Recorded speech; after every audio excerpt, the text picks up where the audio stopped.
நம்ம நாகர்கோவில் பக்கத்துல இருக்கிற கேரளா ட்ராண்ட்ரம்க்கு சிட்டி ரைட் போயிருந்தேன். கேரளா போறவங்க கண்டிப்பா இந்த double decker city ride bus பாத்துருப்பீங்க.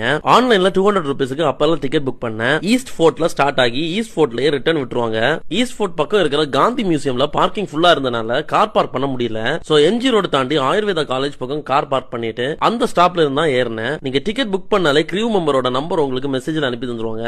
இந்த 64 சீட்டர் பஸ்ல நம்மள Palayam, LMS, secretariat, corporation office, museum, Kanakakunnu, Vellayambalam, சங்குமுகம் பீச், ஏர்போர்ட் அப்படியே நிறைய பிளேசஸ் கிராஸ் பண்ணி பைபாஸ்ல ஏறிடுவாங்க. இந்த பஸ்ல உட்கார்ந்து போனாலே அந்த வியூ பாயிண்ட் உண்மையிலே செமையா இருக்கும். செம ஹைட்டான ஒரு பிளேஸ்ல உட்கார்ந்து மொத்த சிட்டியை பார்த்தது போல இருக்கும். பஸ் ஹைட்டா இருக்கிறதுனால சில மரக்கிளைகள் எல்லாம் தொட்டு உரசிட்டு போகும். ஒருத்தர் மைக்ல எல்லாமே அனௌன்ஸ் பண்ணிட்டே வருவாரு. அங்க பேசஞ்சர்ஸ் எல்லாமே கம்யூனிகேட் பண்ணி சாங்ஸ் எல்லாம் பாட வச்சாங்க.